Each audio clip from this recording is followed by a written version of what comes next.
Hi, I'm Larry Brock, and I'm the Conservative candidate for Brantford-Brant. I'm delighted to be able to answer your questions on issues of concern to the real estate and development industry. If you don't already know me, I was born and raised here. I live in Brantford with my wife Angela and our twin 12-year-old daughters. I've been a lawyer for almost 30 years and an assistant Crown since 2004. It's been my job as an assistant Crown attorney to keep you safe by holding offenders accountable for their actions. In my private life, I volunteered with organizations that support some of the less privileged people in our community. St. Leonard's Community Service, Crossing All Bridges, and the United Way. If elected, how will your government work with the provincial, territorial, and municipal governments to address housing affordability? We've all seen the dramatic changes in the housing industry in the past few years. The price of a typical single-family home has risen by more than 30%. If you're a seller or an agent, that sounds like good news. But if you're a buyer, not so much. And even for agents, there simply isn't enough of an inventory of homes for sale. We need action from all levels of government to get shovels in the ground to get ahead of population growth. We want to build 1 million new homes over the next 3 years. That should make it easier for people to find homes and help moderate house prices. There are several things the federal government can do. We can leverage federal infrastructure investments to build public transit that connects homes and jobs. The federal government is the largest property owner in the country with over 37,000 buildings. We can release 15% of that for housing. We want to encourage Canadians to invest in rental housing by extending the ability to defer capital gains tax when selling a rental property and reinvesting in rental housing. One of the issues in the housing industry is offshore speculation in our housing industry, which pushes the cost up. We will ban foreign investors not living in or moving to Canada from buying homes here for a 2-year period, after which it will be reviewed. Instead, we will encourage foreign investment in purpose-built rental housing that is affordable to Canadians. Hi, I'm ALISON MACDONALD, Eagle Place resident, Six Nations band member, and your federal Liberal candidate in Brantford-Brant. I would just like to begin by thanking the Brantford Regional Real Estate Association for this opportunity to discuss the important issues facing our housing sector. Realtors play a pivotal role in helping Canadians find homes and are key partners in addressing affordability and other challenges moving forward. Canadians see owning a home as key to building their future and joining the middle class. But with rent increasing and house prices continuing to soar, too many young people don't see a clear path to affording the same lives their parents had. Our plan refuses to pit urban against rural, millennial against baby boomer, buyer against renter, or those in the middle class against those working hard to join it. Everyone should have a home to call their own. Our 3-part plan will make this a reality by unlocking home ownership, building more homes, and protecting Canadians' rights when buying a home. To finance this plan, we will ask the largest banks and insurance companies to do a little more by sharing some of their profits with Canadians who want to achieve the dream of becoming homeowners. We will also ensure that banks and lenders offer mortgage deferrals for up to 6 months in the event of job loss or other major life event. A re-elected Liberal government will reduce the price of mortgage insurance from the Canadian Mortgage and Housing Corporation by 25%, which will save $6,100 for a typical home buyer and increase the insured mortgage cutoff from $1 million to $1.25 million. To better reflect today's home prices, the cutoff will be indexed to inflation. Finally, our proposed Home Buyers Bill of Rights will protect buyers and make the process of buying a home fairer, more open, and transparent. Thank you to the Brantford Regional Real Estate Association for giving me the opportunity to do this video and in response to your questions. So question 1, answer 1. The NDP are committed to building 500,000 units of quality, affordable housing over the next 10 years, with half of that done within 5 years. This will be achieved with the right mix of effective measures that work in partnership with provinces and municipalities, build capacity for social, community, and affordable housing providers, and providing rental support for co-ops. So in order to kickstart the construction of co-ops, social and nonprofit housing, and let's be honest, break that logjam that has prevented many of these groups from accessing housing funding, we will set up dedicated fast start funds, and that's going to streamline the application process and help communities get the expertise and assistance they need to get their projects off the ground. And we need to do that now, not years from now. We'll mobilize federal resources and lands for these projects, turning unused and underused properties into vibrant new communities.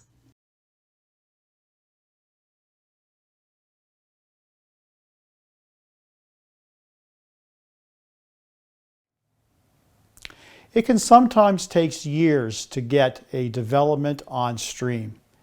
Municipal rules, provincial regulations, and the pace of plan approval all play a role in slowing development and adding to the price of a home. It's one of the reasons why housing development is not keeping up with population growth. We're fortunate in Brantford to see new residential development taking place on brownfield and greyfield sites, such as the old Canadian Tire, Penman's, and Game Time properties. It's often easier and faster to get these on the market since the services already run right past the property. When it comes to greenfield sites, however, the cost of servicing can be incredibly high and add to delays in development and additional costs. The land the city recently annexed from Brant County will need expensive new sewer, water, and other services before it can be developed. This could be a prime opportunity for the federal government to participate through its infrastructure fund. The Conservative plan to reform the Conservative Infrastructure Bank, which is sitting on billions of used dollars, and work with the provinces, municipalities, and First Nations to invest this money in partnership with the private sector. Overly complex, backlogged, and under-resourced municipal zoning and permitting systems are slowing the pace of building much-needed homes. All levels of government must work together to speed up the development process.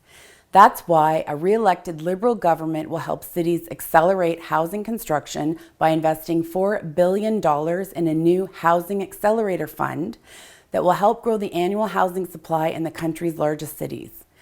This fund will support red tape reduction efforts and reward cities and communities that build more homes faster.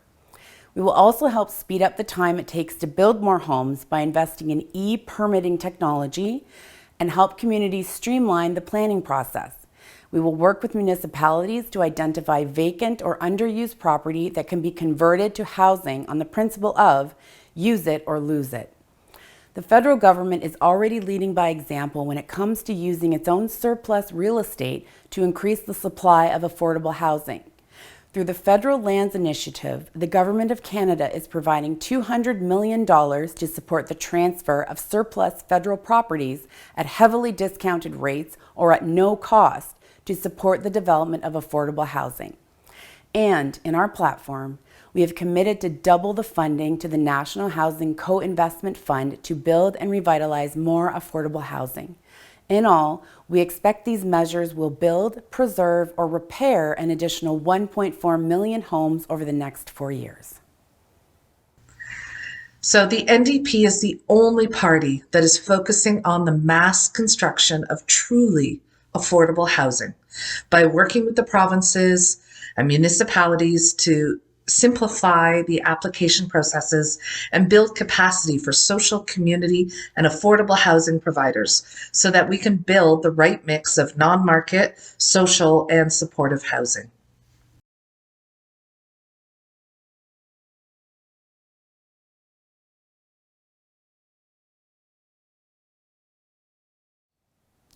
Canada's Conservatives have several proposals to help first-time homebuyers get a place of their own. We want to make some changes to mortgage and lending rules that should help people get mortgages and find cheaper mortgages when they renew. We'll encourage a new market in 7 to 10-year mortgages to provide stability for first-time buyers and lenders. We want to remove the requirement to conduct a stress test when a homeowner renews a mortgage with another lender instead of only staying with their current lender. We'll increase the limit on eligibility for mortgage insurance and index it to home price inflation. And we'll fix the mortgage stress test to stop discrimination against small business owners, contractors, and other non-permanent employees, including casual workers. And as a final note, here's something we will not do. We will never tax Canadians' capital gains on the sale of their principal residence. I want to thank you for your interest in the election and for giving me the time to discuss the Conservative Recovery Plan. As I said before, everyone should have a home to call their own. It's key to our prosperity and our well-being. Liberals have a plan to better support renters and help more Canadians buy their first home. This includes support for the building and repair of 35,000 affordable housing units for vulnerable Canadians and a $1 billion fund of loans and grants to develop rent-to-own projects that create a pathway to homeownership for renters. A re-elected Liberal government will also launch a new tax-free first home savings account that allows Canadians under 40 to save up to $40,000 tax-free toward their first home and double the first-time home buyer's tax credit from $5,000 to $10,000. This will put $1,500 back in the pockets of first-time buyers. I am pleased to say that these measures will combine to help save a family buying their first home up to $30,000 and make that purchase a little bit easier. Thank you for this opportunity to discuss how a re-elected Liberal government will help address housing affordability and supply in Brantford and Brant County. A new Democrat government will also spur the construction of affordable homes by waiving the federal portion of the GST/HST on the construction of new affordable rental units. This will be a very simple change, and what that will allow is to help new units build faster and keep them affordable, which we know is such a key priority right now, over the long term. These measures will help address the housing crisis at the source, but we also need to make sure that families that are hurting get help right now, especially during the COVID-19 pandemic. Many of these families do not have years to wait when every day is a struggle and a constant worry. I do know that one of my neighbors just recently moved into their home and they spent over 2 years living in a motel with a family, with children. And the only way they were able to move into a home was that someone they knew purchased it for them. And they're now renting the home. And that's the only way after 2 years they were able to move out of a motel. So families like them, they need help right away. They need it now. So we're going to provide immediate relief for families that are struggling to afford rent and otherwise suitable housing, while we bring forward long-term solutions to the housing affordability crisis. In addition, while making affordable rental housing more available is critical, New Democrats believe that the dream of home ownership shouldn't be forever out of the reach of Canadian families. So we're going to reintroduce the 30-year terms to the CMHC insured mortgages on entry-level homes for first-time homebuyers. This will allow for smaller monthly payments, freeing up funds to help make ends meet for young families. We're also going to give people a hand with their closing costs by doubling the home buyer's tax credit to $1,500. I would also like to note that I chose to live in Brantford, my husband and I. For those who are moving into the area, we moved here 10 years ago, and I have no regrets. We absolutely love it here. and the service we received from the person who sold us the property was amazing, and it's part of community. So I do want to say, as someone who was not born and raised here, but has chosen to live here, I always say Brantford is where I fell in love. It's where I met my husband 12 years ago in Brantford. It's where my best friend lives. It is where the river is, which I absolutely love. So Brantford, for me in particular, is about love, and I love this community, and I'm always happy to highlight it. Thank you very much for your time. Have a great day.